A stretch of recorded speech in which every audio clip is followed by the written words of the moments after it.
Donc bonjour à tous, bienvenue pour ce nouveau numéro de Pêle-mêle, le deuxième numéro car deuxième anniversaire de la chaîne. Ça fait vraiment plaisir d'enfin mettre cette deuxième bougie sur la chaîne officiellement. Et cette fois-ci de ne pas avoir eu à attendre longtemps avant de vous proposer cet épisode. Donc oui, je suis très heureux quand même de ces avancées sur la chaîne, de voir que vous êtes de plus en plus nombreux à trouver de l'intérêt à ces exercices que je propose ou à plein d'autres trucs, de voir des différents commentaires qui essaient de me poser des questions concernant les exercices ou de proposer des exercices ou plein d'autres choses. Ça fait vraiment plaisir et ça rend, voilà, ça rend service un petit peu à tout le monde parce que bon voilà, le but encore une fois c'est vraiment de faire cette banque d'exercices à la base et je suis content que ça a pu tenir déjà jusqu'à maintenant. C'était pas forcément gagné au début et bon voilà, pourvu que ça dure encore un petit peu quand même, c'est bien, j'aimerais bien, comme j'ai dit, atteindre cet objectif, je l'ai déjà dit, de 300 exercices au moins dans la chaîne. Donc on a fait un peu plus du tiers du boulot, ce qui est déjà super. Et on va espérer que cela dure encore un bon moment. Et puis voilà quoi. J'en profite également pour vous remercier pour les retours concernant la première vidéo de la série Une vie de mathématiques. Ça fait vraiment plaisir de voir que ça vous plaît, pardon. Donc je suis assez novice sur le montage vidéo, donc il y a des choses qui vont peut-être être moyennement bien faites, d'autres qui vont être un peu mieux faites. Bon, j'essaye, c'est un exercice pour moi, j'ai jamais vraiment fait de gros montages, j'ai fait quelques petits montages déjà avant de vidéo, mais c'était rien de bien public en fait à proposer, donc là c'est la première fois que je fais du montage pour un public, donc c'est quand même assez différent. Et j'espère que ça va continuer à vous plaire encore un moment. Comme je l'ai dit, je ne vais pas avoir besoin de faire beaucoup de montage pour ces vidéos-là parce que j'ai vraiment pour but de garder l'authenticité de ma parole, de mes mots, et puis montrer aussi voilà, ce que je vis, etc. Et puis voilà, on verra bien comment les choses vont avancer. Mais j'imagine vraiment cette mini-série comme quelque chose qui pourrait être sans fin. Puisque là pour l'instant je vais proposer vraiment des vidéos à un rythme régulier, le jeudi 17h. Tous les jeudis 17h, heure française, je peux préciser quand même. J'essaierai de maintenir ce rythme relativement longtemps, donc au moins le temps de parler un peu de tout ce que j'ai fait dans la vie et puis de 2-3 anecdotes par-ci par-là qui me paraissent importantes à raconter concernant ma vie. Mais encore une fois, je vous invite à poser vos propres questions par rapport à moi. Si vous avez déjà des idées de questions que vous voudriez voir, dont vous voudriez voir une réponse à un moment donné, il ne faudra pas hésiter à la poster, soit en commentaire ou quoi que ce soit. Ça peut toujours être une idée, pas forcément tout de suite, mais ça peut être une idée plus tard, parce que là encore une fois, le but c'est de faire un peu tout dans l'ordre chronologique. Ce qui va me prendre déjà pas mal de vidéos.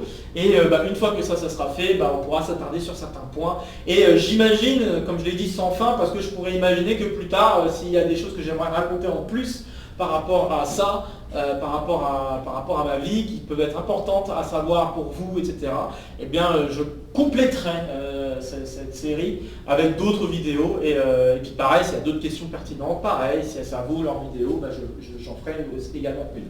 Donc voilà, j'imagine vraiment cette mini-série comme une espèce de fil rouge à la chaîne, un vrai fil rouge différent des exercices que je vous propose là devant un tableau.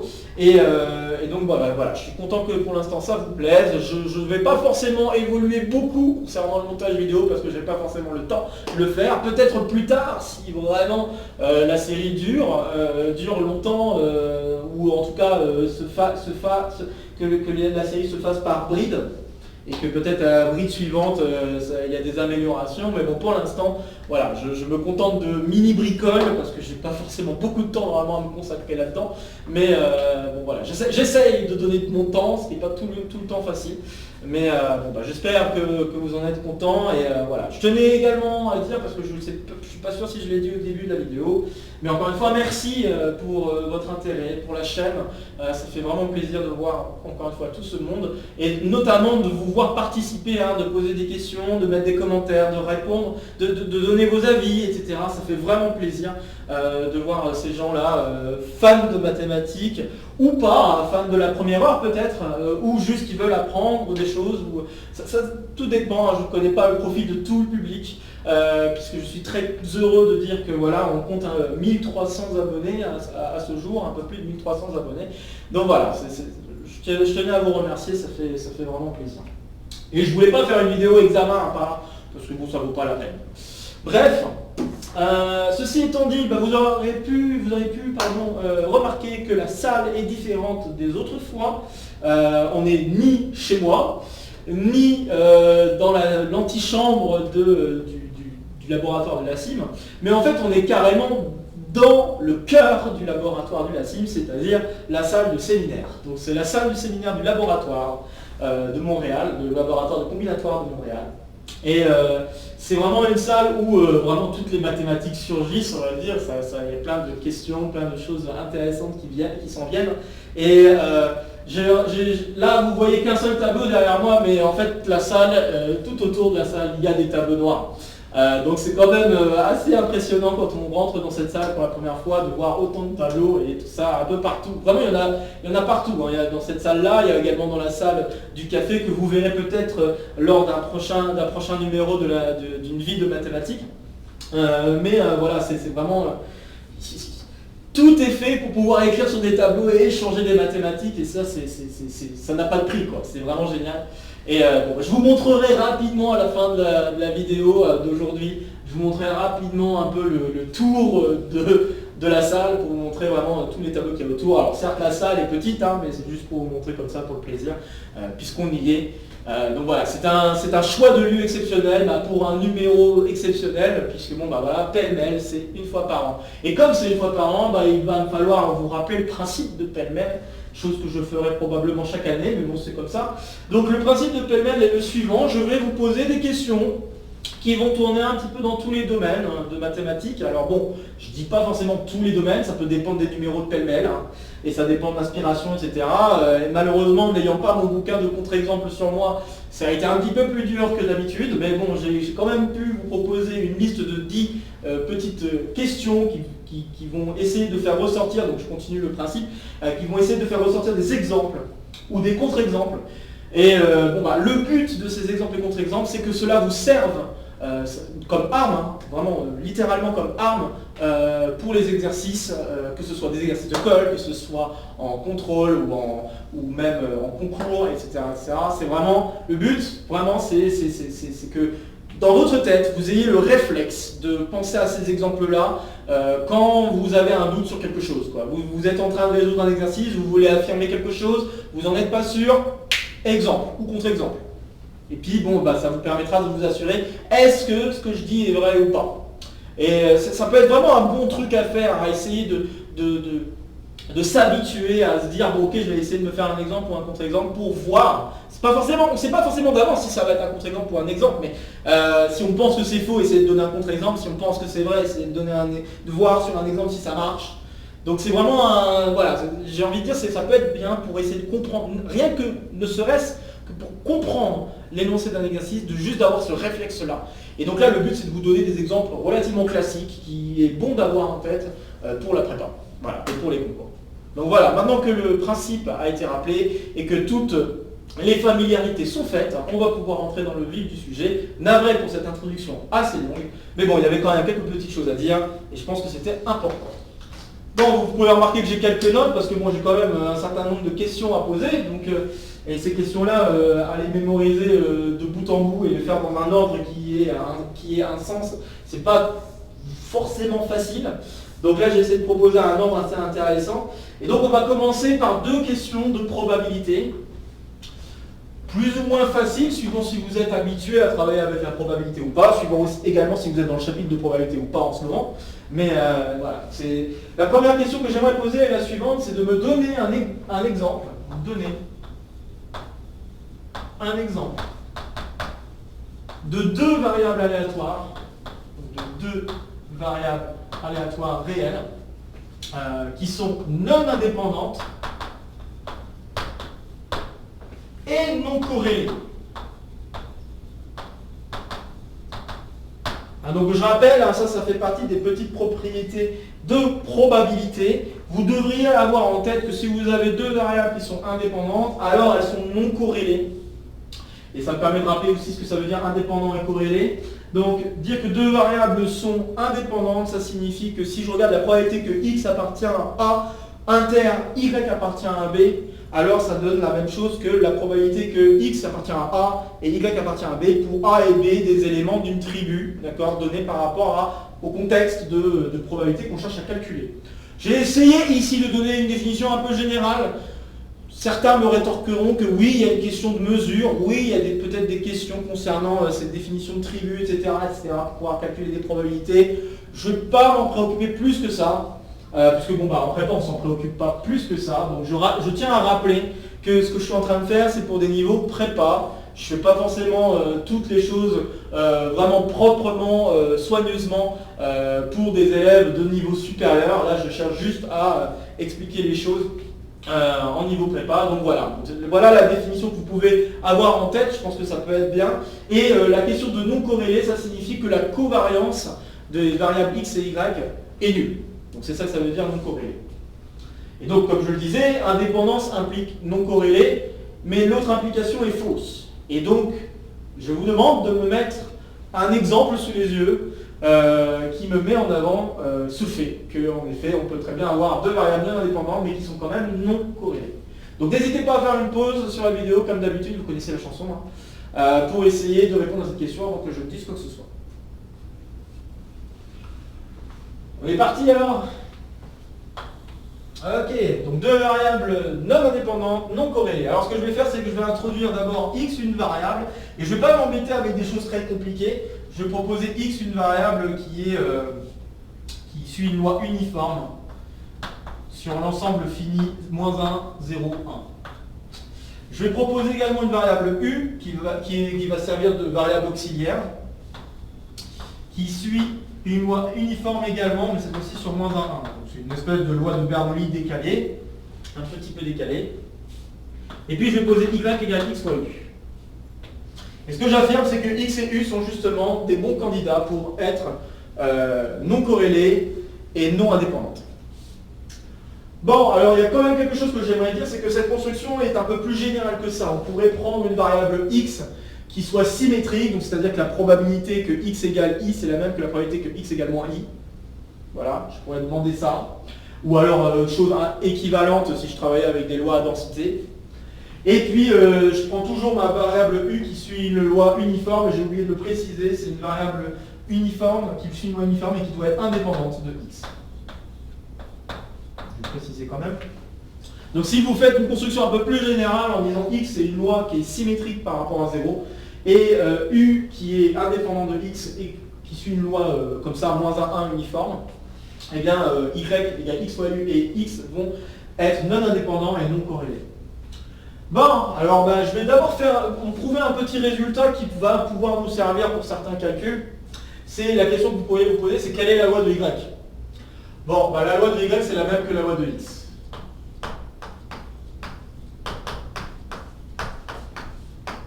Et je vais le prouver avec un truc assez général, donc là on pourrait le faire sur cet exemple, mais je vais l'écrire juste dans un cadre très général. Donc comme j'avais dit, si je prends une variable x qui est symétrique par rapport à 0, et u qui est une variable indépendante comme là, qui suit une loi uniforme, indépendante de x et qui suit une loi uniforme, -1, 1.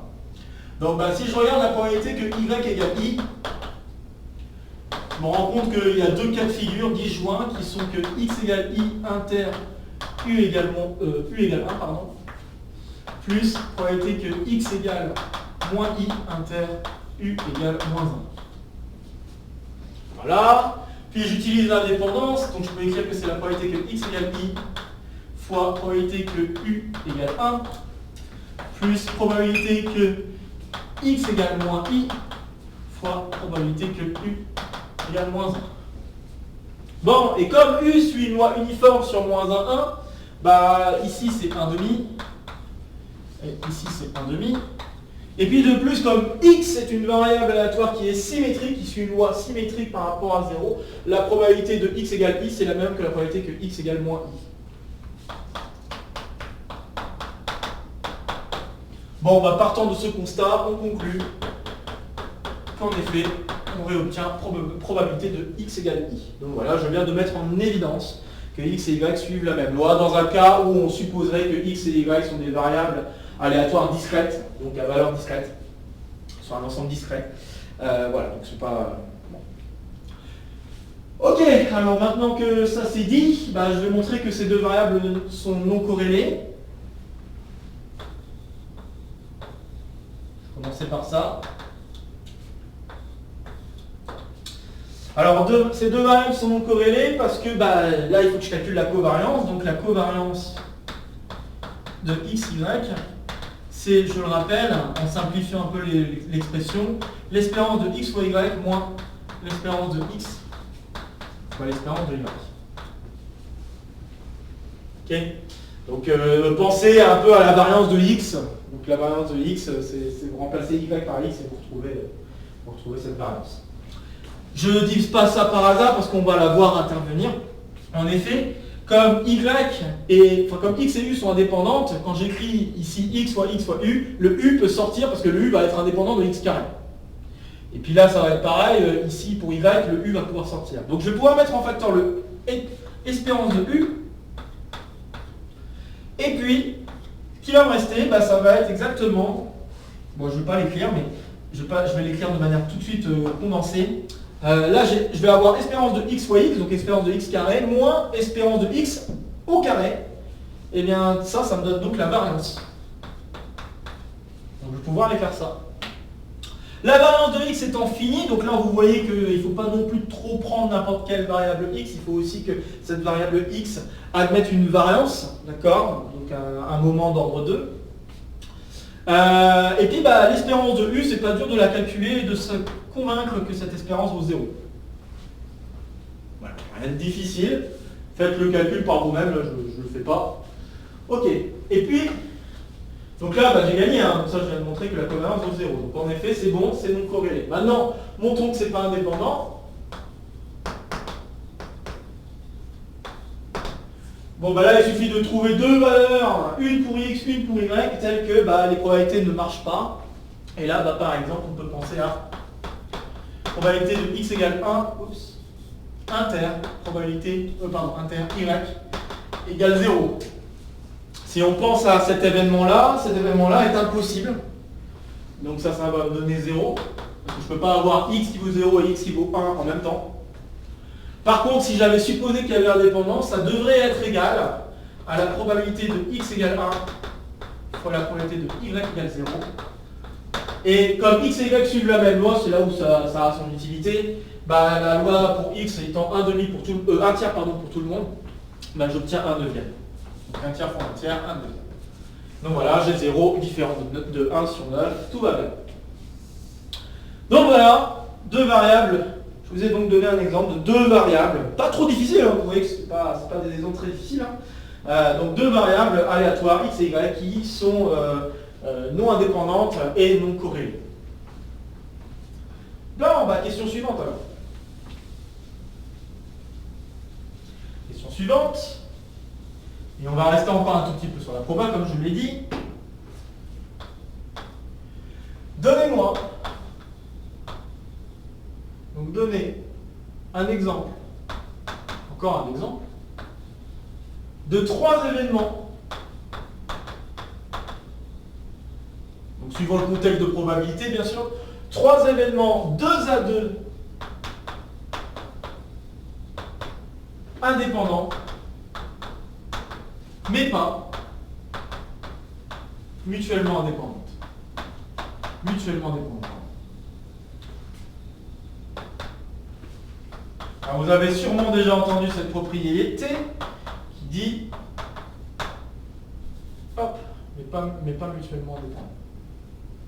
Donc, vous avez dû déjà entendre cette propriété qui dit que si j'ai des variables mutuellement dépendantes, alors elles sont indépendantes 2 à 2, ça découle de la définition même de mutuellement dépendant que je vais rappeler. Des événements A1 jusqu'à AN sont dits mutuellement indépendantes si la probabilité d'une intersection finie parmi ces AI, donc là je dis A1 jusqu'à AN, et vous prenez des indices qui vont former un ensemble grand I. Si vous faites la probabilité de l'intersection des AI pour I dans grand I, et bien ça doit être la même chose que le produit des probabilités pour petit i dans grand I de AI. Voilà. Donc là je l'ai dit à l'oral, je ne l'écris pas, mais voilà ce que ça veut dire mutuellement indépendant. Et en effet, mutuellement indépendant implique 2 à 2 indépendants, puisque bon, bah, l'ensemble des familles d'indices que je peux prendre des indices juste, des ensembles d'indices juste formés de 2 éléments. Et donc bon, la propriété d'indépendance est vérifiée 2 à 2 si j'ai mutuellement indépendance. Mais la réciproque est fausse. Si j'ai des événements qui sont 2 à 2 indépendants, ça ne veut pas forcément dire que j'ai des événements qui sont mutuellement indépendants. Et donc, je vous demande tout bonnement de me donner un exemple de ce fait. Donc voilà, bah, comme pour la question d'avant, n'hésitez pas à faire une petite pause pour essayer d'y réfléchir par vous-même avant que je ne dise quoi que ce soit. Ok, bon, j'espère que vous y avez réfléchi un petit peu. Alors bah, là, les événements indépendants, je vais travailler avec un D. Je pourrais faire d'autres exemples, hein. Ce n'est pas forcément le seul exemple qui marche, hein. Vous avez peut-être trouvé un bon exemple également. Mais bon, bah, pour ceux qui n'ont pas trouvé d'exemple, je vous en donne un. Donc un exemple qui peut marcher, c'est par exemple on lance 2 dés. On peut supposer non pipé.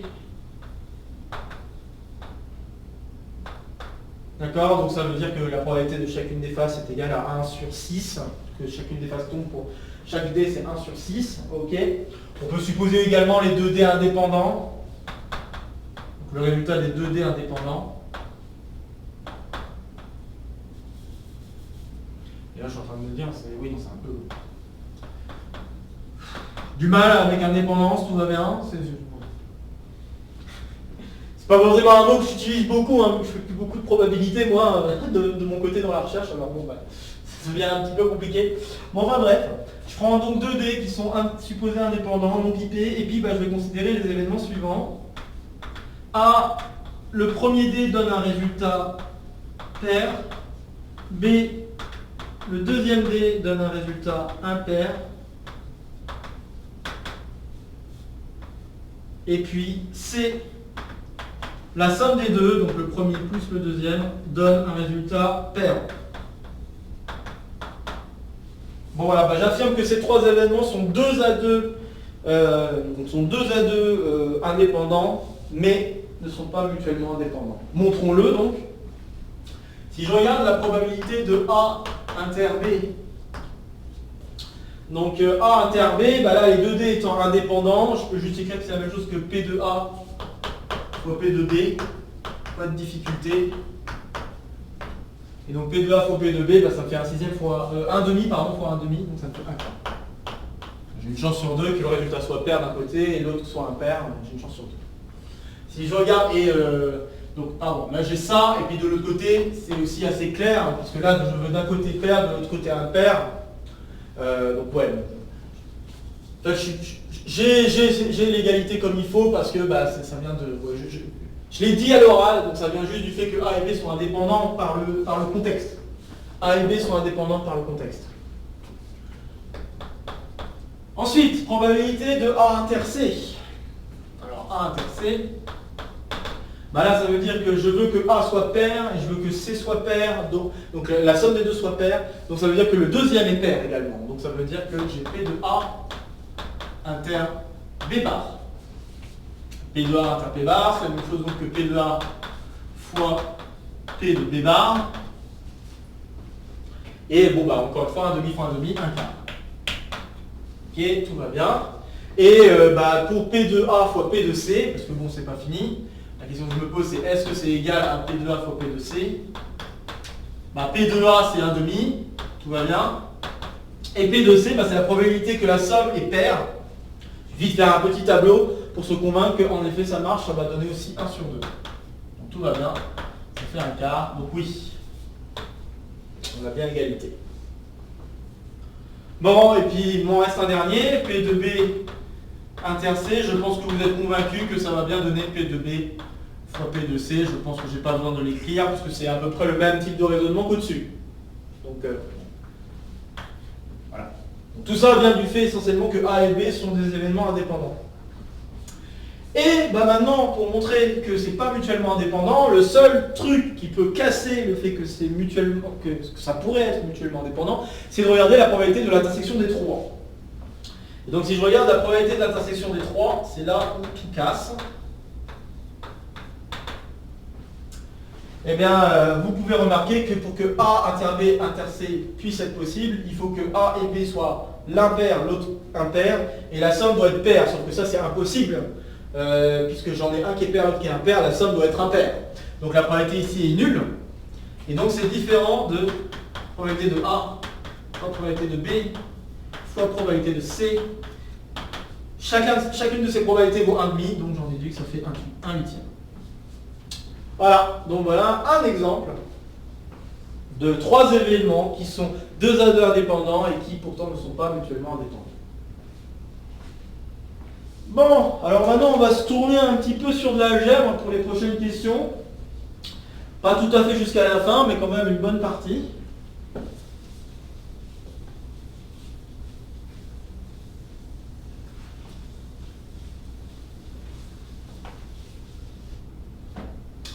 Ok. Hop. Troisième question. Donnez un exemple d'un corps, et là je vais peut-être vous surprendre, à 4 éléments.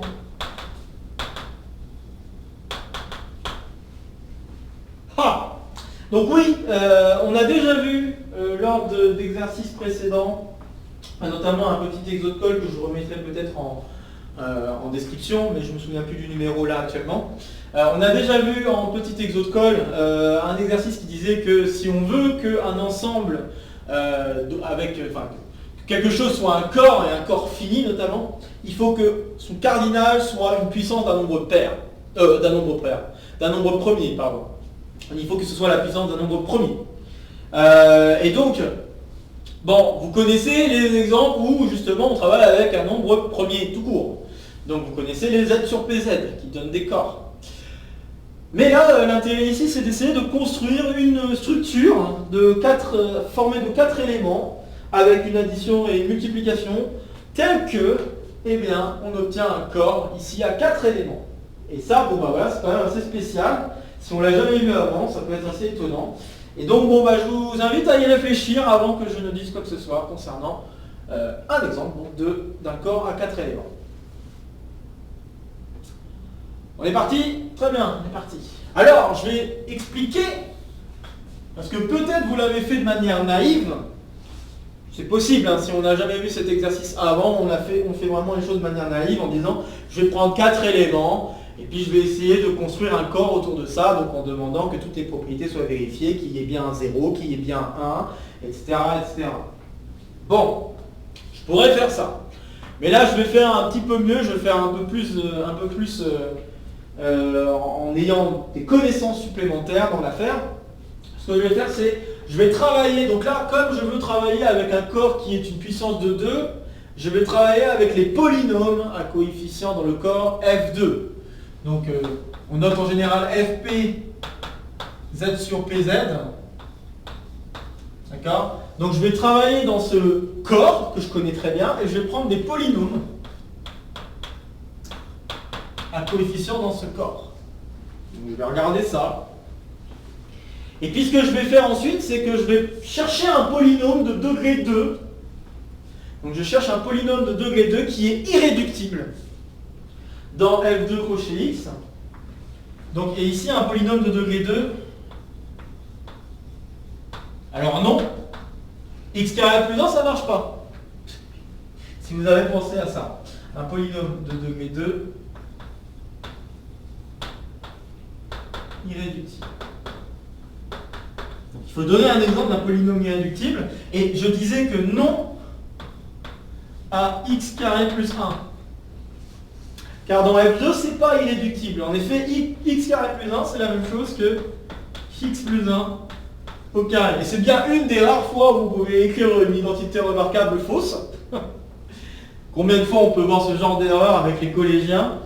Donc voilà, ça va être vrai ici dans le corps F2, parce que quand vous développez par le binôme, vous avez un x2 qui intervient sur le x, et le 2 donc vaut 0 dans le corps F2. Donc, c'est pas un élément irréductible ce truc. Par contre, x carré plus x plus 1 est irréductible.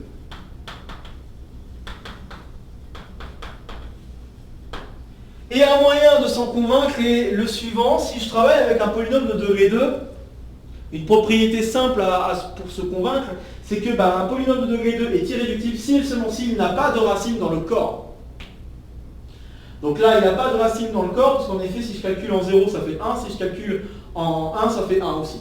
D'accord? Donc ce polynôme n'a pas de racine dans le corps, c'est bien un polynôme de degré 2. Et puis si vous écrivez vraiment ce que je viens de dire pour le prouver, donc ça veut dire que si je suppose que mon polynôme n'est pas irréductible, je vais devoir l'écrire sous la forme constante fois a moins alpha fois, x moins alpha, pardon, fois x moins bêta.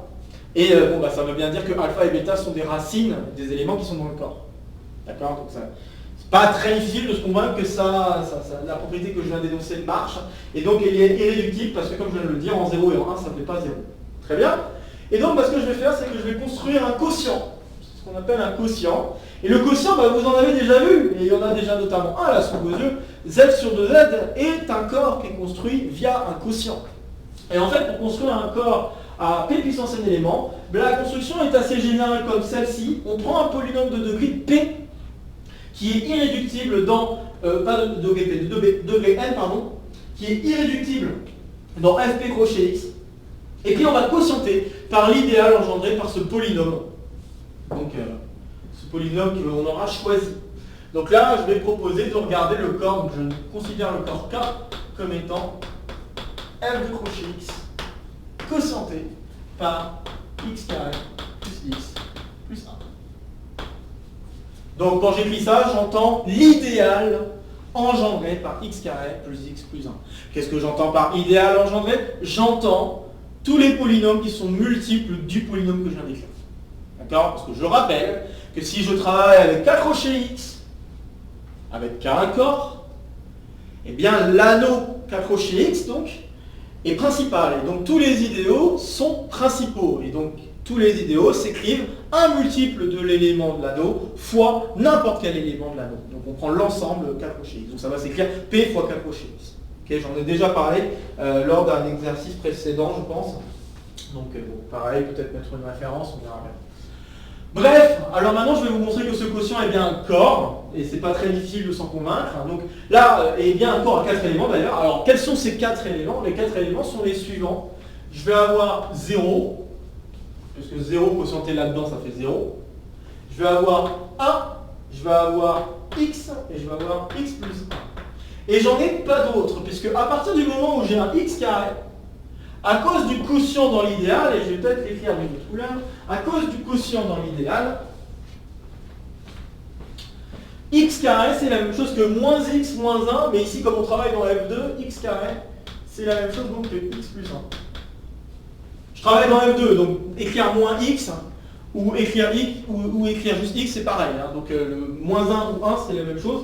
Donc j'ai cette égalité là. Donc à partir du moment où il y a du x carré, il faut que je remplace le x carré par x plus 1. C'est ça l'idée de quotienter par l'idéal. Exactement comme quand vous remplaciez 2 par 0 dans z sur 2z, ou même dans z sur nz, vous remplacez n par 0. Je sais pas qu'il y a n, ça fait 0. Donc c'est exactement le même genre d'idée, je fais exactement la même chose. Bon, et puis après vous pouvez vous demander quelle est la règle d'addition. Bon, la règle d'addition n'est pas très difficile. Vous additionnez quand vous pouvez additionner, et puis il y a des additions qui peuvent donner 0. Genre par exemple, si je fais le nombre plus lui-même, ça fait 0.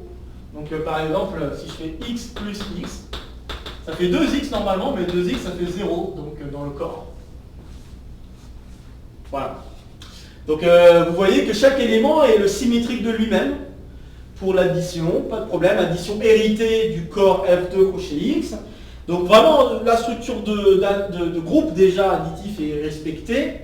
on va bien avoir le 0 comme enfin, on a bien 0 qui est l'élément neutre pour l'addition.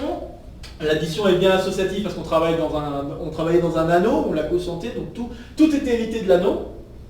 Pareil pour la multiplication, et là il y a des choses assez intrigantes sur la multiplication que j'aimerais détailler un peu. Je vais la détailler ici. Comme ça, je pense que c'est un petit exercice sympa de voir comment la multiplication agit. Et ça va vous permettre aussi de voir si vous aviez trouvé peut-être une structure de corps juste de manière un peu naïve, en disant je vais prendre A, B, C, D, et donc 0, 1, C, D, et puis je vais voir qu'est-ce qui se passe pour les opérations à faire avec C et D. Là, vous allez voir si en effet votre C et D que vous avez pu choisir va respecter les mêmes règles que ce que je vais écrire. Car en fait, peu importe le polynôme irréductible qu'on choisit ici, on obtiendra un corps qui va être isomorphe au corps général f p puissance n avec ce processus. C'est pas un exercice facile, ce que je viens de dire, mais c'est quand même intéressant. Donc là, j'aimerais expliquer un peu la multiplication, comment elle va marcher, juste pour que vous voyez et que vous puissiez faire la comparaison avec ce que vous avez peut-être pu obtenir comme structure de corps. Donc, 0 fois 0, 0, 0, 0, 0, 0, 0, 0. Bon, j'étais peut-être pas obligé de mettre 0 dans l'affaire, mais c'est pas grave.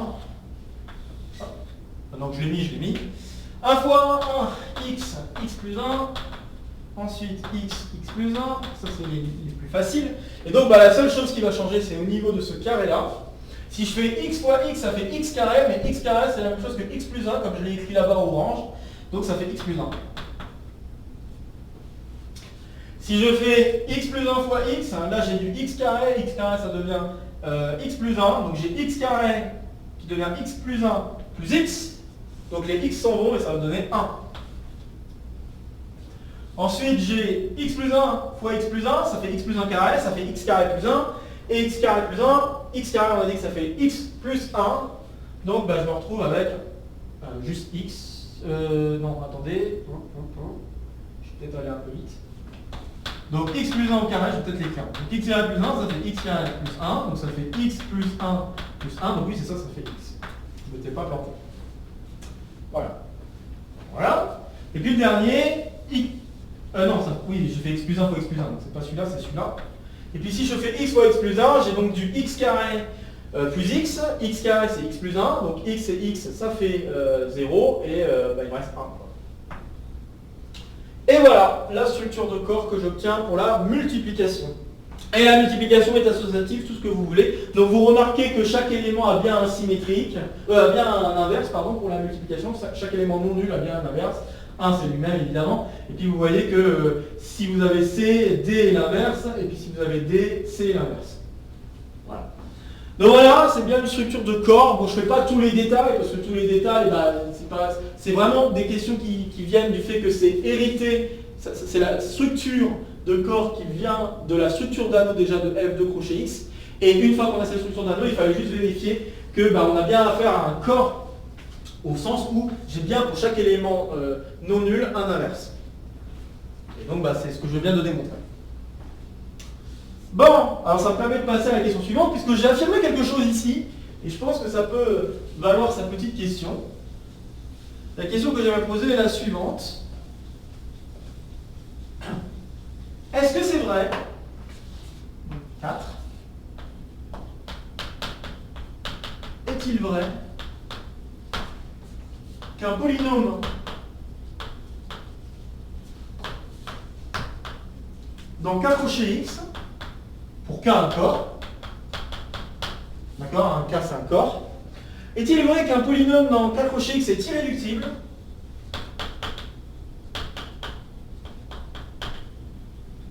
et je ne dis pas plus qu'un corps, je dis juste que c'est un corps, est irréductible si et seulement si P n'admet pas de racine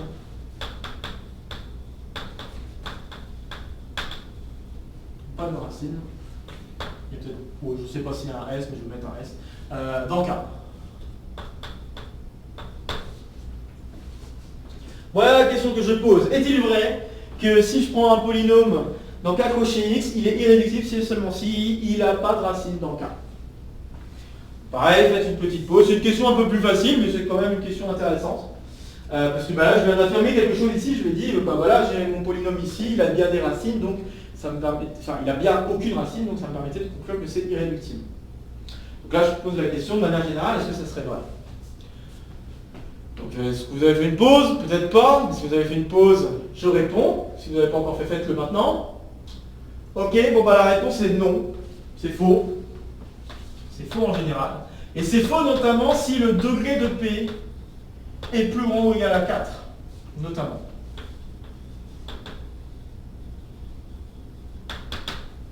Car si le polynôme est de degré 2 ou de degré 3, là par contre la propriété est vraie. Puisque si vous avez un polynôme de degré 2, s'il n'est pas irréductible, vous allez devoir l'écrire comme produit de polynôme de degré 1.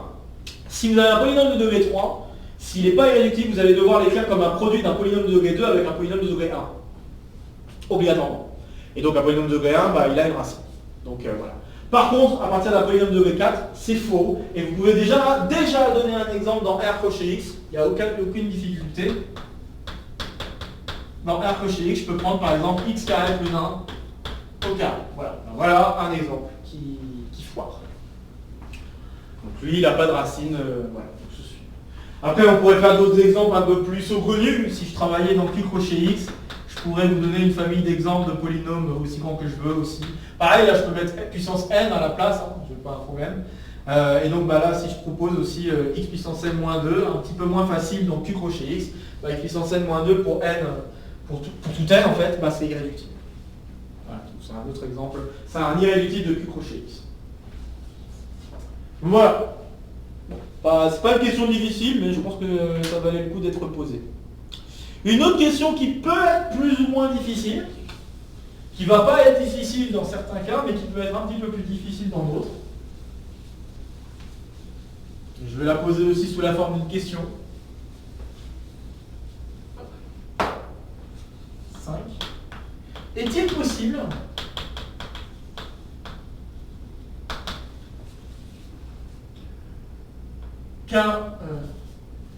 comment je l'ai écrit, qu'un espace vectoriel,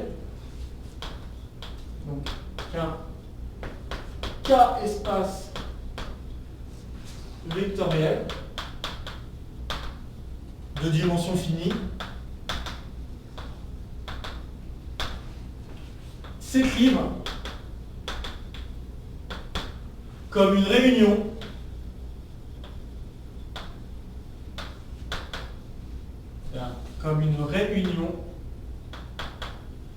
finie d'hyperplans.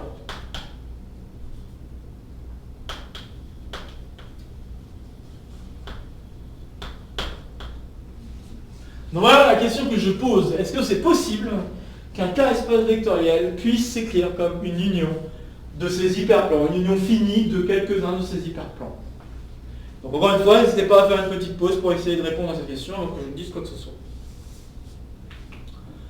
Ok, bon alors la réponse est oui, c'est possible. Peut-être que ça peut vous étonner, mais oui, c'est possible. Alors c'est pas possible suivant quel corps on travaille, notamment si on travaille avec C ou R. C'est pas possible, donc notamment si je travaille avec K égale R ou C, là non, c'est pas possible. Et je fais référence au dernier, je sais plus si c'était un exotocole, je crois que c'était un exotocole. Non, c'était un petit exotocole. Non, c'est un exotocole. Oh, je sais plus. Ouais, c'est un exotocole. Ouais, je sais plus. Ouais, je pense que ça doit être un petit exotocole, le numéro. Donc le petit exotocole numéro 46.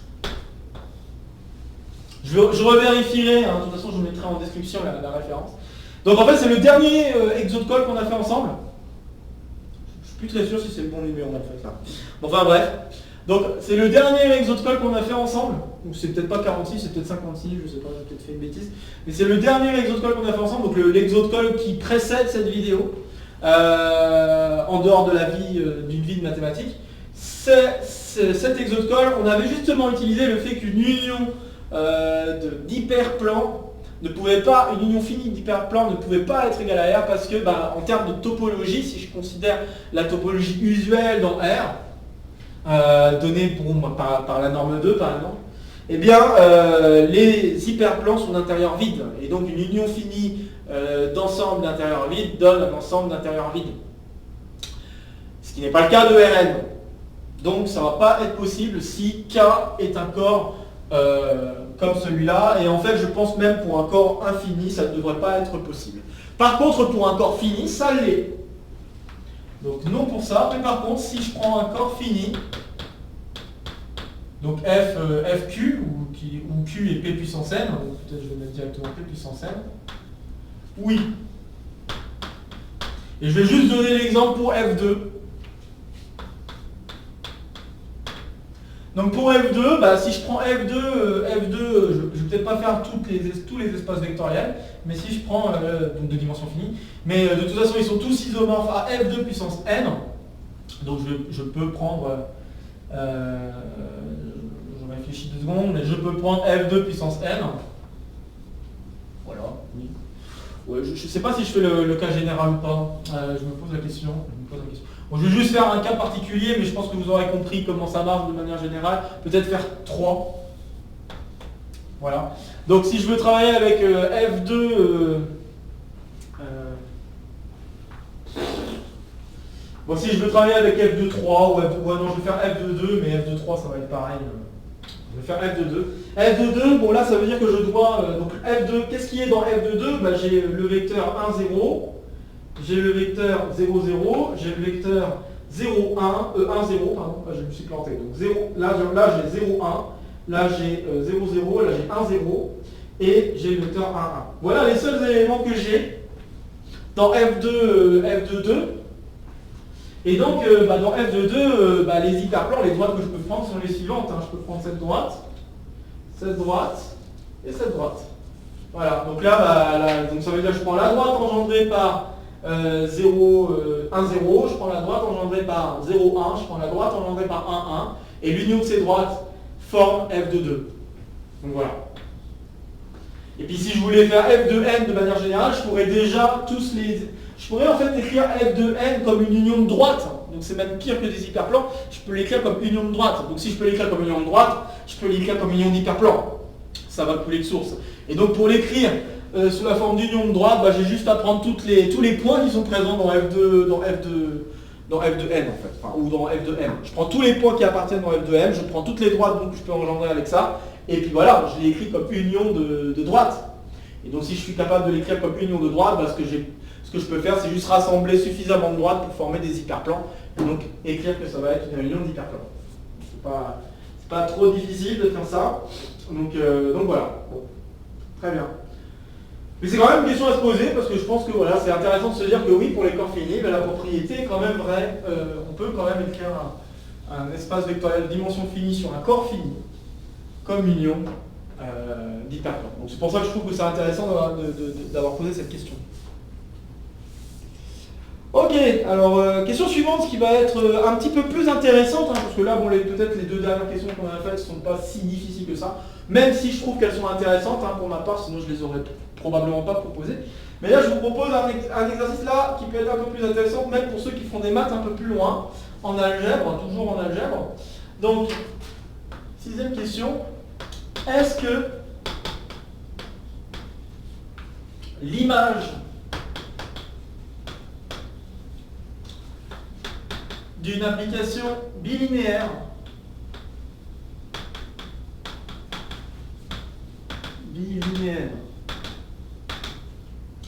je vais noter B qui va aller de E croix F vers G, où E, F et G sont des espaces vectoriels. D'accord, c'est des K espaces vectoriels, des R espaces... On peut même dire des R espaces vectoriels, on peut travailler avec R si on veut. Donc même C si on veut, ça ne changera rien. Donc je prends des espaces vectoriels. D'ailleurs, pour me simplifier la tâche, je vais travailler avec des R espaces vectoriels ou des C espaces vectoriels, ça sera déjà beaucoup mieux. Mais bon, ça marcherait pareil, je pense, si je travaillais avec n'importe quel corps.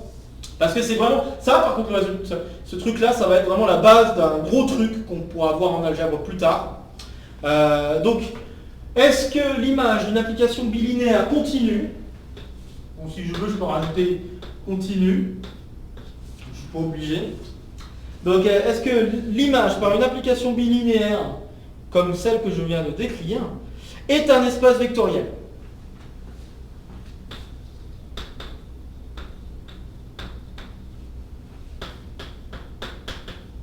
Et ça, c'est vraiment un truc super, super intéressant. Alors, je vous pose donc la question. Donc, continu, je ne suis pas obligé d'avoir la condition continue. Je l'ajoute quand même, parce que ce que je vais donner comme exemple, c'est une application binaire continue, et qui est vraiment une base de beaucoup de choses en algèbre. Donc je pense que c'est quand même un truc super important là, que je vais donner. Mais si vous vous êtes jamais posé la question, bah voilà, une question quand même assez intéressante, parce que bon, on a tellement l'habitude de travailler avec une application, juste une application linéaire, hein, pas bilinéaire, une application linéaire qui va de E vers F et de dire que l'image c'est un espace vectoriel. On pourrait juste se poser la question que de se poser juste bêtement la question, est-ce que si je travaille avec une application bilinéaire, ça marche encore? Donc je vous laisse y réfléchir un petit peu avant que je ne dise quoi que ce soit concernant une résolution. Bon, j'espère que vous avez eu le temps d'y réfléchir. Alors, je tiens à faire encore une fois une dédicace au même professeur que j'ai déjà signalé, Nick Lee, si un jour tu regardes une de ses vidéos, Lunel, je te salue, car là, cet exemple vient de toi. Je trouve que c'était un exemple très intéressant. Donc la réponse est non. La réponse est non. Et je vais donner un exemple qui est vraiment un exemple qui peut expliquer, enfin qui est un moyen de réaliser quelque chose qu'on voit en algèbre. Je trouve que c'est quand même très intéressant de ce côté-là. Donc je vais travailler avec E et F, tous deux comme étant R2. Et puis je vais travailler avec G comme étant les matrices à coefficient réel, hein, donc 2 fois 2 à coefficient réel. Et je propose l'application bilinéaire suivante, B de xy, ça va être égal, alors il faut juste que je ne me plante pas sur le sens, donc, donc mes vecteurs, hein, je les écris comme ça, les vecteurs ici, je les écris comme ça, xy, qu'on soit ok, hein, juste pour que, donc je ne les écris pas en ligne, et donc le produit que je propose c'est de faire x, je vais faire un produit x fois transposé de y. Oui, c'est ça. Donc je vais faire x fois transposé de y. Et donc je demande à montrer que, en effet, pour cet exemple-là, l'image de cette application bilinéaire n'est pas un espace vectoriel. C'est pas très dur. Ça repose sur quelque chose que vous avez déjà vu en exercice. N'hésitez pas à faire une petite pause si vous voulez essayer de le faire avant. Ok, ça repose sur le rang. Ça repose sur le rang. Car en effet, vous pouvez remarquer que si je prends ça, toutes les matrices que j'obtiens qui s'écrivent comme ça, c'est des matrices de rang O plus 1. Donc là, toutes les matrices que j'obtiens sont des matrices de rang O plus 1. Donc on peut remarquer que pour tout x et y dans R2, la matrice que j'obtiens est de rang inférieur ou égal à 1. Ok. Et donc, j'ai des matrices de rang 1. Hein. Je peux même faire des calculs pour montrer que j'ai des matrices de rang 1. Je peux en effet faire le calcul de 1, 0 avec, si je ne fais pas de bêtises, 1, 0. Voilà.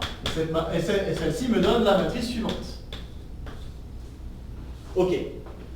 Et puis, si je regarde la même chose avec 0, 1, 0, 1, 0, 1. Si je fais le produit, je vais obtenir la matrice suivante. Et donc, si l'image, je peux faire par contradiction, si l'image d'une application, de cette application bilinéaire est un espace vectoriel, ça veut dire que je devrais pouvoir atteindre l'identité, car la somme des deux matrices que je viens d'écrire donne l'identité.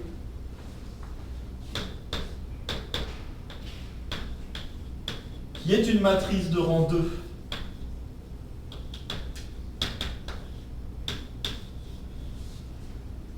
C'est une matrice de rang 2, donc on a une contradiction.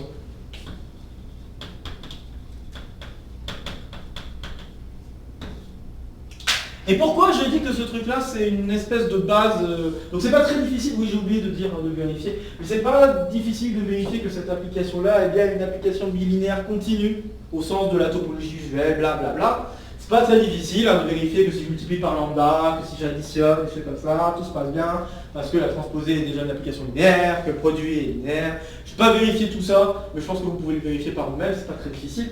Là, vraiment, le truc important, c'est ça. Et donc, je disais, pourquoi ce truc-là est une base de l'algèbre? Bah, en fait, c'est un moyen assez bébête, pour ceux qui connaissent, hein, je ne sais pas si ça va parler, mais en tout cas, pour ceux qui ont déjà entendu parler de ça, c'est un moyen de représenter le produit tensoriel.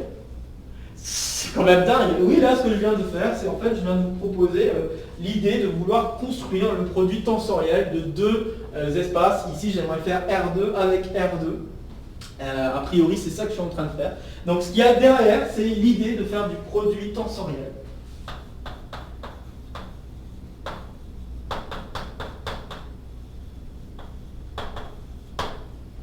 Et donc, à ce produit tensoriel, si je lui donne une structure d'espace vectoriel, eh bien, je vais avoir gagné. Donc en fait, là, le produit tensoriel qui se cache, c'est en remplaçant le Bxy, je l'écris X tenseur Y. Alors, je ne vais pas tout expliquer sur le produit tensoriel. Si ça vous intéresse, n'hésitez pas à aller jeter un coup d'œil à ces choses-là. Je trouve que c'est vachement intéressant. Mais là, on voit ici une potentielle représentation de ce que peut être le produit tensoriel. Et donc le produit tensoriel, c'est souvent cette idée que je prends une application bilinéaire de cette application bilinéaire, je vais prendre l'image et je vais engendrer avec ces éléments de l'image, je vais engendrer un espace vectoriel. Et donc c'est comme ça qu'on peut construire le produit tensoriel. Et là, ici, on peut vérifier que R2 tenseur R2, ça fait R4. Si on joue là-dessus, parce que du coup, comme je viens de le montrer, j'atteins l'identité, et puis si je veux, je peux atteindre n'importe quelle matrice. Donc si je peux atteindre n'importe quelle matrice, du coup, en faisant des sommes, des combinaisons linéaires de produits que j'ai là, j'obtiens bien Mn2 de R, et Mn2 de R, c'est isomorphe à R4. Donc on retrouve un résultat relativement classique du produit tensoriel, qui est celui que je viens de donner. Mais voilà, donc c'est quand même quelque chose d'assez étonnant de voir vraiment une modélisation de ce que pourrait être le produit tensoriel dans ce cadre-ci. Je trouve que c'est vachement cool. Donc je voulais vous le partager, cet exemple. Je trouve que c'est... Voilà. Et encore une fois, je remercie Lionel pour cet exemple-là, que je trouve assez intéressant. Bon, question suivante alors. Maintenant que j'ai fait ce blabla-là. Question suivante. On arrive à la question 7. Il m'en restera 3 après. Question 7. Est-ce que l'égalité que je vais écrire est vraie? Le déterminant de A, B, C, D, c'est la même chose que le déterminant de A fois déterminant de D moins déterminant de B, chiffre à la place, fois déterminant de C. Donc est-ce que ce truc-là est vrai? Pour A, B, C, D, des matrices n fois n, disons c'est une matrice bloc. Hein. A, B, C, D, dans Mn de R. Et je pense que cette propriété pourrait être vraie même si je travaillais avec n'importe quel corps, voire peut-être même n'importe quel anneau, mais bon, je ne vais peut-être pas aller trop loin, mais je pense que ça doit marcher même pour n'importe quel cas. Donc la question que je pose, c'est est-ce que c'est vrai ou pas? Je n'ai pas dit que c'est vrai, je dis juste que ce que je vais proposer comme réponse, suivant si c'est vrai ou pas, marche pour n'importe quel cadre, même en dehors de Mn de R. Donc voilà, encore une fois, n'hésitez pas à faire une pause pour essayer, pour voir ce que vous pensez, et puis vous essayez de voir si vous arrivez à trouver un exemple ou un contre-exemple, ou alors de le prouver. Ok. Bon la réponse est faux. J'ai un peu tendu la perche sans faire exprès, hein, parce que j'ai eu peur que les gens comprennent en disant quand je dis que ça marche, qu'on s'attende à ce que ce soit vrai. La réponse c'est non, c'est faux. Et donc on peut trouver un contre-exemple pour n égale 2, rien que n égale 2. Et le contre-exemple que je vous propose est le suivant. Je peux faire 1, 0, 0, 0, 0. Alors je vais juste vérifier où est-ce que je mets mes 1. Bon après peu importe comment je les place, je pense. Hein.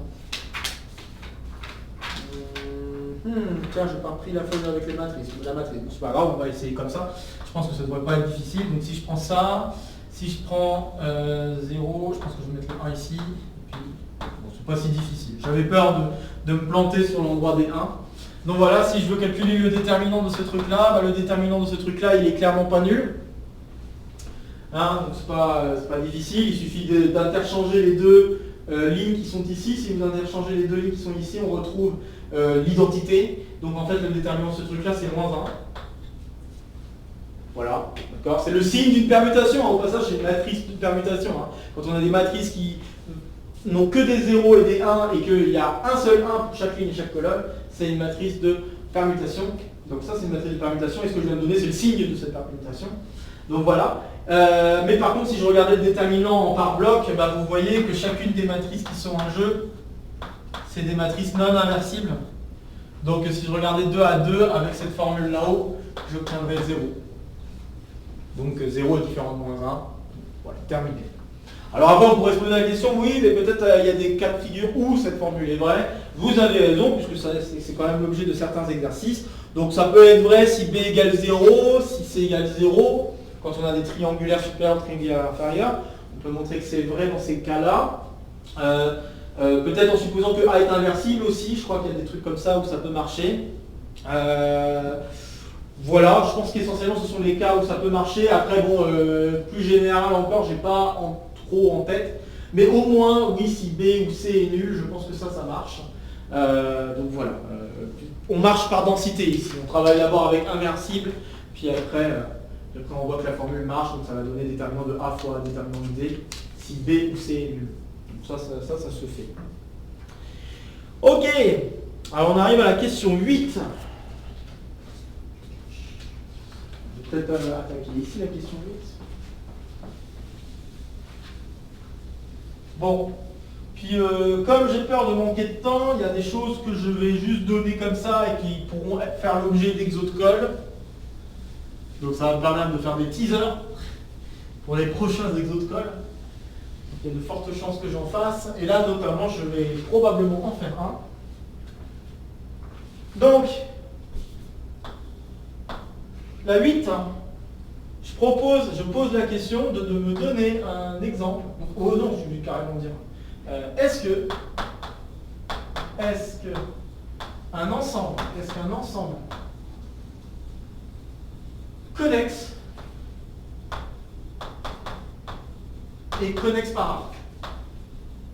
EST, connexe par arc. Voilà, question un peu plus topologique cette fois. Est-ce qu'un ensemble qui est connexe est un ensemble connexe par arc? Probablement que vous avez déjà vu un exemple là-dessus, hein, parce que ça fait partie des premières questions qui nous viennent à l'esprit là-dessus. Mais bon, si vous ne l'avez pas encore vu, je pense que c'est quand même un exemple très intéressant. Donc là, encore une fois, je vous invite à faire une pause et puis à essayer de trouver un exemple justement qui contredirait probablement cette propriété-là. Hein. Vous me voyez venir. Comme souvent dans les questions, je réponds non. Donc bon voilà, n'hésitez pas à faire une pause pour essayer de me trouver un exemple. Ok, donc en effet, la réponse est non, hein, comme je l'ai déjà un peu spoilé. Et je vais donner un exemple. Et puis, je vais vous laisser pour la prochaine fois. Ça y est, nouveau concept. Je laisse des exercices pour la prochaine fois.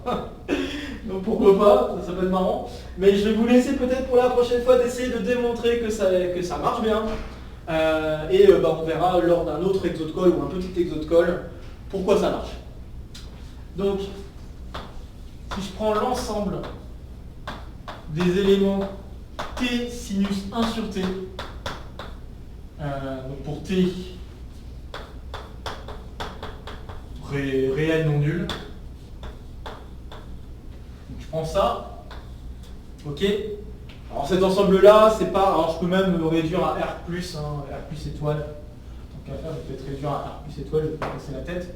Donc je vais réduire à R+ étoile. Bon, cet ensemble-là, on peut. Donc je peux faire une partie de l'exercice, mais je ne vais pas le faire en entier. Donc on peut vérifier que cet ensemble-là est bien un ensemble connexe, puisque là en fait je suis en train de faire l'image de R+ étoile qui est connexe par une fonction continue qui est ici, qui est la fonction qui a t associe ce couple t fois sinus de 1 sur t. D'accord. Et puis c'est un graphe en fait, c'est le graphe de la fonction sinus de 1 sur x, hein, en fait, ce que je suis en train de faire. Donc voilà, je prends ça, et puis ça c'est connexe. Et ce que je veux prendre, alors là encore, ça pourrait être connexe par arc. Mais là, ce que je vais faire pour le rendre non connexe par arc, un petit peu plus non connexe par arc, parce que peut-être qu'il l'est déjà comme ça, mais c'est pas facile à voir ici. Je pense que ça ne l'est pas si on prend pas je pense que ça ne l'est pas en fait si on ne prend pas ce que je vais faire. Donc c'est-à-dire ce que je vais faire, c'est que je vais prendre l'adhérence de cette chose. Et en fait, l'adhérence, ça va pouvoir s'écrire, donc là c'est exo déjà, ça va pouvoir s'écrire comme 0, 3, moins 1, 1, oui c'est ça, moins 1, 1, tac. Donc ça va être ça, union 1. Donc qu'est-ce que je suis en train de dire par là, si vous voulez juste en une image, pour faire comprendre ce que je suis en train de dire ici. Et puis je vais laisser en exo de montrer que c'est bien connexe, mais pas connexe par arc. Et puis on verra ça en exo de colle, un prochain petit exo de colle ou exo de colle. Je pense plus un petit exo qu'un grand exo. Mais, donc là je vais juste mettre en avant l'ensemble que je viens de construire. Donc l'ensemble que je viens de construire est le suivant. Vous avez la fonction sinus 1 sur t qui va donner quelque chose, bon là j'exagère peut-être un peu, mais qui va donner quelque chose comme ça.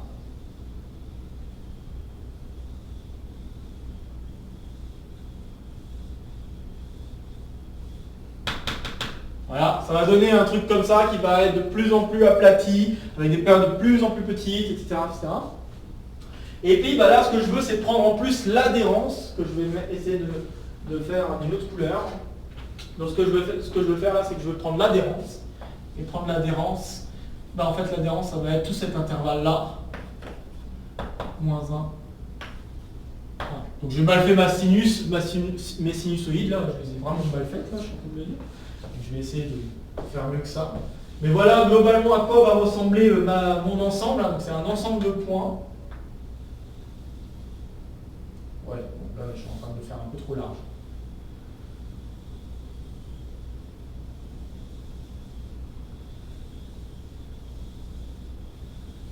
Voilà à quoi ça ressemble. Voilà, c'est peut-être un peu mieux comme ça. Donc voilà à quoi va ressembler l'ensemble des points. Donc l'ensemble des points, c'est le orange plus le vert étant l'adhérence. D'accord. Donc cet ensemble-là, d'une part, cette adhérence est égale à ça, et d'autre part, ce truc-là, c'est bien connexe, non connexe par arc. C'est un exemple vraiment classique de chez classique. C'est un exemple classique de chez classique. Et peut-être que ça vaudra son petit exo de colle. Là, je pense que oui, ça doit valoir son petit exo de colle. Donc on verra ça pour une prochaine fois. Mais voilà un exemple déjà, comme ça vous avez un exemple en tête. C'est un peu le but de ce pêle-mêle. Mais comme je me manque un peu de temps, puisque je veux que la vidéo ne déborde pas beaucoup trop de 1 heure, elle est peut-être déjà en train de déborder, vu que j'ai pas trop vu l'heure entre temps. Hop. Alors j'efface et je passe à la question suivante. Donc la question suivante, c'est quoi? C'est, est-ce qu'il existe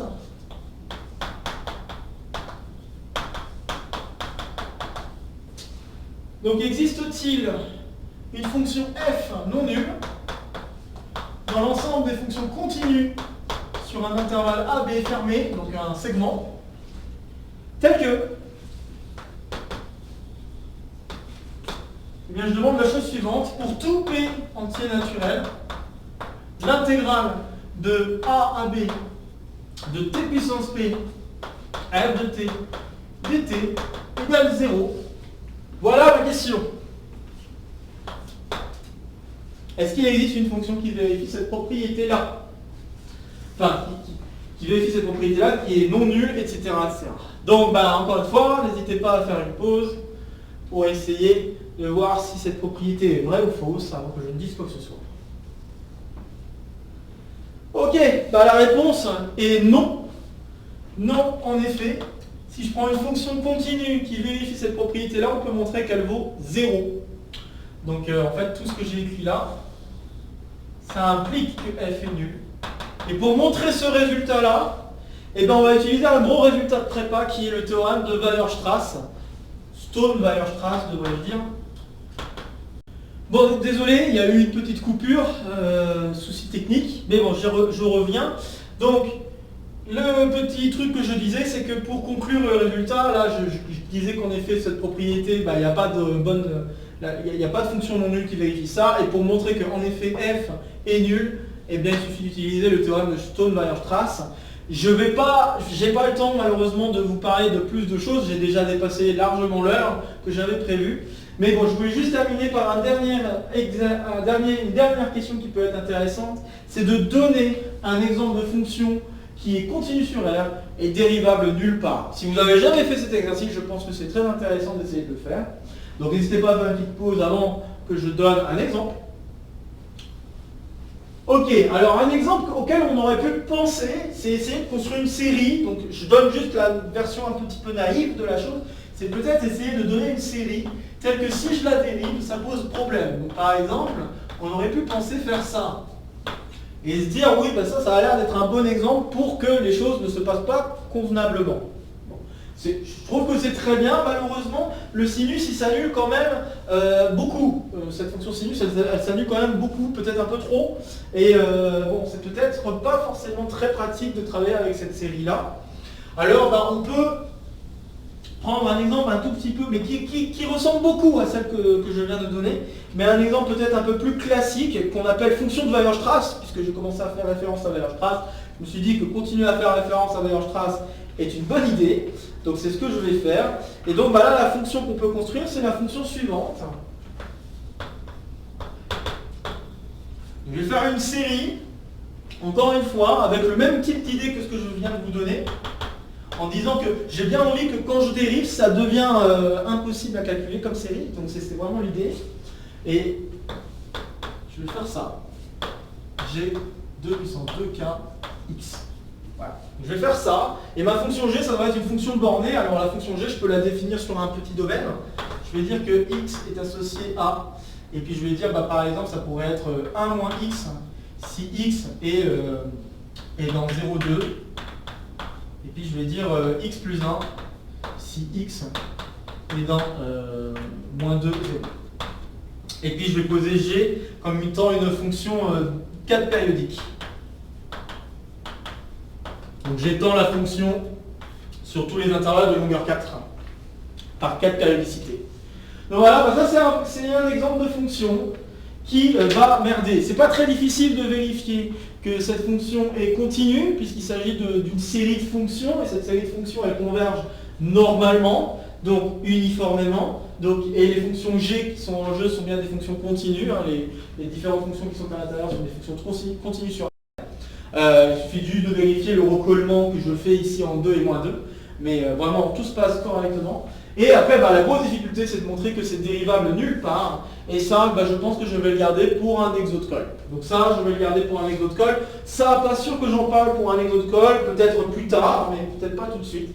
Donc là, les deux prochains exos de colle dont je vais vous parler, donc l'un sera un petit exo de colle, l'autre un exo de colle. Le petit exo de colle, c'est pour la connexité de cet ensemble A que je vous ai donné tout à l'heure. Et le deuxième, là cette fois-ci ça sera un exo de colle, je vais mettre en avant le fait que cette fonction est dérivable nulle part. Et en même temps bien écrire le fait qu'elle est continue partout. Et je tiens à mentionner aussi, puisque on en parle, en fait il y a même Darboux qui a montré que, je pense que oui, c'est bien lui qui a démontré que l'ensemble des fonctions qui sont continues partout, dérivables nulle part, est dense dans l'ensemble des fonctions tout court. Donc même de l'ensemble des fonctions continues, dans l'ensemble des fonctions continues, c'est dense dans l'ensemble des fonctions continues, ce qui peut être assez étonnant, mais bon, ça dépend à quel point c'est étonnant, mais je trouve ça assez étonnant comme résultat, donc voilà, je voulais le partager, c'est un résultat de Darboux, qui est un résultat pas évident, mais qui peut être proposé en navigation par exemple, donc voilà, ça peut être sympa de le savoir. Bon, sur ce, je vais terminer là-dessus. J'espère que malgré ce petit problème technique de coupure de la vidéo, vous avez pu apprécier l'épisode. Et j'espère également, malgré le fait que je n'ai pas pu donner des démonstrations complètes des derniers points, j'espère que ça vous a plu. Mais vous en faites pas, pour certains points comme la question 10 et la question 8, on les traitera en exo de colle. Donc voilà, petit teaser, les prochains exos de colle traiteront de ces deux questions. Donc voilà, au moins vous savez ce qu'il en sera. Donc, comme d'habitude, vous connaissez la chanson, n'hésitez pas à partager la vidéo s'il y a d'autres camarades qui peuvent être intéressés par le contenu de la chaîne ou par cette vidéo en particulier. N'hésitez pas à laisser en commentaire des questions, quoi que ce soit, n'importe quel retour concernant ces vidéos. Et sur ce, je vous retrouve très vite pour de prochaines aventures mathématiques. Voilà, portez-vous bien et à très vite. Salut à tous. Ah oui, c'est vrai, j'ai oublié. Je voulais vous montrer la salle un petit peu. Voilà à quoi ressemble la salle. Vous avez un tableau là, vous avez un tableau là, et vous avez un tableau derrière. Bon là je pose la caméra sur une chaise, mais vous avez un tableau derrière. Donc voilà à quoi ressemble la salle. Un super endroit je pense. Donc voilà. Bon. Très bien. Salut à tous!